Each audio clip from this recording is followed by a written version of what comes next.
और 7 दिन में उनको एक कल्याण का जो है आत्म कल्याण का मार्ग जो है उसको प्राप्त करा दिया।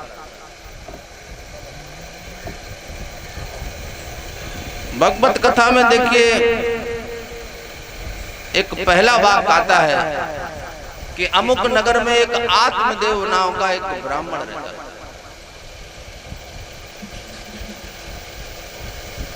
और उसके जो है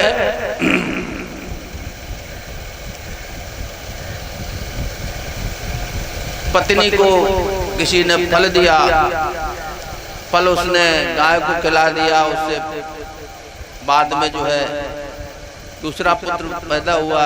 एक पुत्र जो है पहला धुंधकारी। ये वास्तव में हमारी बुद्ध है जो जब ये विषयों के अंतर्गत सांसारिक सुख भोगों के अंतर उतर जाती है तब इसके अंदर में अंधेरा ही अंधेरा, कालमा ही कालमा छा जाती है। इसको मार्ग नहीं दिखता। और जब यही बुद्ध जो है किसी संत की शरण को प्राप्त करके अपने जीवन का यथेष्ट और शुभ जो है प्राप्त करते हैं तो वो गोकर्ण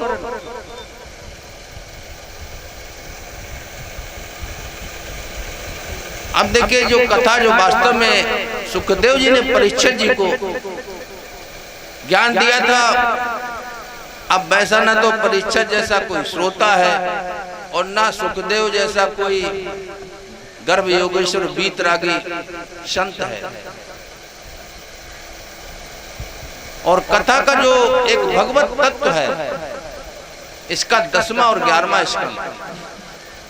वास्तव में इस ज्ञान को भगवान कृष्ण ने बहुत कम लोगों को अपने अंतिम चरण में सुनाया था। मैत्रेय जी को, विदुर जी को और कुछ थोड़े से संत थे। उस कथा अमृत का पान किया और जीवन का लाभ प्राप्त किया। वो कथा आत्म कथा देखिए वो संतों के द्वारा ही सुनाई जा सकती है। तमाम लोग देखिए आज तो ये कथा का वाचन और धर्म पर भी मैं समझता हूँ एक धंधे के रूप में अपना लिया गया है। परीक्षित को जब ये निश्चित हो गया था कि मैं 7 दिन में मर जाऊंगा, मेरे जीवन का अंत हो जाएगा, और वास्तव में दिन वही 7 हैं, लेकिन हम तो सोच भी नहीं पाते कि मेरे को मरना भी है। जीने की जुगत और जुगाड़ में लगे रहते हैं, अपने जीवन को सजाने में, संवारने में। और हमारी ये भौतिक बुद्ध कभी सोच भी नहीं पाती कि मेरे को ये जीवन मिला क्यों है। मेरे को परमात्मा ने अति अनुग्रह करके मेरे को देव दुर्लभ शरीर क्यों दिया। आज अगर देखें, विचार करें तो आज मनुष्य में और पशु में कोई भी अंतर नहीं, कोई भी अंतर नहीं। महाराज जी ने भजन लगा था एक कि पशुओं से आगे बढ़ ना सके। मैं कहता हूं कि तुम पशुओं से काफी पीछे हो चुके हो। पशु तुमसे आगे निकल चुका है, क्योंकि वो अपने तमाम जन्मों का जो कर्म का बोझ है उसको उतार रहा है, उस भार से मुक्त हो रहा है। लेकिन हम तो दिनों दिन कर्म कोश में इतना जो है वजन जो है चढ़ाते चले जा रहे हैं। इससे मैं कैसे निर्भर होऊंगा, ये समझ में ही नहीं आता। तो हम पशुओं से जो है बहुत पीछे। भगवत कृपा के फलस्वरूप देखिए इस जीव को जो है मानव जैसा एक रतन और ये शरीर प्राप्त हुआ है, लेकिन इस शरीर की मैं आज क्या दुर्गत कर रहा हूं। देवताओं को दुर्लभ, गोस्वामी जी ने इसको कहा सुर दुर्लभ सद ग्रंथन गावा, देवताओं को दुर्लभ। अब ऐसा कौन सा कार्य है जो देवता नहीं कर सकते वो तुम कर सकते। उस बात को जो है ये संत महापुरुष बताते हैं, दर्शाते हैं कि तुम ये तमाम स्वर्गादिक सुख भोग इस लोक से लेकर के अन्य अन्य तमाम लोगों के जो सुख भोग हैं, इसको अपरा विद्या कहते हैं। और विशुद्ध रूप से परमात्मा की प्राप्ति का जो साधन और जो आत्म विद्या दी जाती है, उसको परा विद्या कहते हैं। स्वर्ग लोक से भी देखिए जीव जो है फिर से संसार में पटक दिया जाता है। स्वर्गलोक ऐसा नहीं कहीं ऊपर जो है बना हुआ हो कोई लोग, इसी धरती पर स्वर्ग भी है, इसी पर नरक भी है। अब स्वर्ग में भी स्थायित्व तो नहीं है, स्वर्ग के भी सुख अगर देखे तो वो भी क्षीण होते चले जाते हैं और अंत में हमारे को फिर से आना पड़ता है जहां से गए थे। आ ब्रह्म भुवन लोका पुनरावर्तनो अर्जुना, ब्रह्म लोक से भी जाकर के जीव फिर से जो है, अब वो कौन सा सूत्र है जिससे जो है जीव का ये आने जाने का दुख जो है, ये जन्म मृत्यु का जो है ये महारोग जो लगा हुआ है, उससे मैं कैसे निपटूं? तुम्हारे को संसार में कौन लाता है बार बार? ये हमारी कामना, ये हमारे अंदर बसी हुई वासना, यही जीव को बार बार संसार में लाती है और जन्म मरण के जो है दुख में जो हमारे को कैद कर देती है।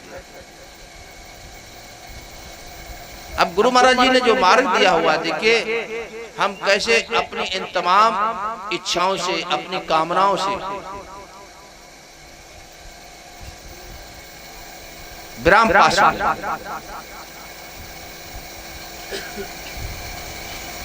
हमारे अंदर में जो एक ज्ञान का,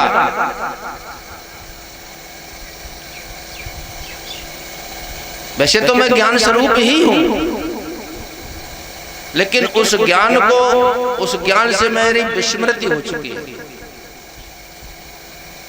तो गुरु महाराज जी जो ज्ञान देते ना, उस ज्ञान से जो है ज्ञान अग्नि दग्ध कर्माण तमाहो पंडितम बुधा, पंडित उसी को कहा गया है जो अपने में जो है ज्ञान अग्नि को प्रज्वलित करके तमाम जन्मों के कर्मों को जो है नष्ट कर दे और जीव जो है अपने शुद्ध बुद्ध जो है नित्य जो है शाश्वत स्वरूप को प्राप्त कर जाए।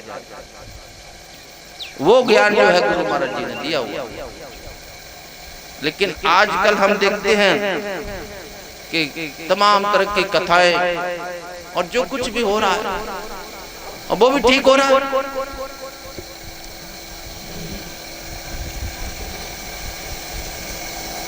जिसकी जो रुचि होती है उसके अनुसार उसको सब कुछ मिलता है। हमारे को ये सोचना है कि जीवन जो हमारे को मिला हुआ है, ऐसा नहीं कि हर बार मेरे को ये शरीर त्याग करके मेरे को फिर मनुष्य का शरीर मिल जाएगा। अंत में हमारी जहाँ वासना होती है भाई हमारे को फिर जाना पड़ता है। यम यम बाप विस्मरण भावम त्यज्यन्ते कलेवरम तम तमेवेत कौन्ते सदा तद्भाव भाविता। जिस भाव को, जिस वासना को लेकर के जीव शरीर त्याग करता है, उसी के अनुसार उसको दूसरा शरीर प्राप्त होता है। अंत में मति वही उसकी गति हो जाती है। अब देखिए जो इस देह के और संसार के इंद्रियों के सुख भोगों में आज हम आकंठ डूबे हुए हैं। ये तो हम देखें तो बड़े बड़े राजघरानों में बड़े बड़े देखिए धनपतियों के यहाँ जो पालतू पशु हैं, कुत्ते बिल्ले, वो बड़ा रसमलाई चाट रहे हैं। देह का सुख का तो तुम्हारे को ज्ञान है, लेकिन तुमने अपने आत्मा के कल्याण के लिए, आत्मा के सुख के लिए अभी तक नहीं सोच पाया। और ये सब इसी तरह से नहीं बना रहेगा। ये संसार बदल रहा है, तुम्हारा शरीर भी बदल रहा है, लेकिन इस बदलाव को जो देख रहा है, जो तुम्हारा यथार्थ में स्वरूप है, वो नहीं बदल रहा है। उस स्वरूप की प्राप्ति के लिए, उस स्वरूप की उपलब्धि के लिए आपको जो है ये शरीर मिला हुआ, समय मिला हुआ है, लेकिन हम तो इस शरीर की ही लीपा पोती कर पाते, इसकी सजावट बनावट तरापट खान पान और भोग में हमारा सारा जीवन निकल जाता है। और जिस कार्य के लिए मेरे को शरीर मिला है उसके लिए हम सोच भी नहीं पाते। उससे कहोगे फुर्सत ही नहीं, किसी से पूछोगे फुर्सत ही नहीं। जिस कार के लिए पूरा जीवन 60-70 वर्ष का हमारे को मिला हुआ, कहते मेरे को फुर्सत नहीं। भाई तेरे को किसने उलझा रखा है? तेरे को उलझाने वाला ये मन है तेरा। मन ही तो बार बार तेरे को बंधन में जो है घसीट करके लाता है। इसको एक रस मिलता है संसार के तमाम विषयों में जो है। मन ही तुम्हारे देखिए एक मुक्ति का साधन है और मन ही तुम्हारा बंधन का कारण भी है। मन एवं मनुष्य नाम कारण बंधन। इस मन को देखिए, जब तक एक सत्य नाम का सुमरन नहीं मिलेगा, सच्चा सुमरन। अभी देखिए जो कुछ भी पूजा और आरती जो कुछ भी हम करते हैं, इसमें कुछ ना कुछ हमारा एक कामना छुपी होती है। प्रभु मेरा ऐसा काम हो जाए, फलाना देव मेरा ऐसा काम कर दो, ऐसा कर दो।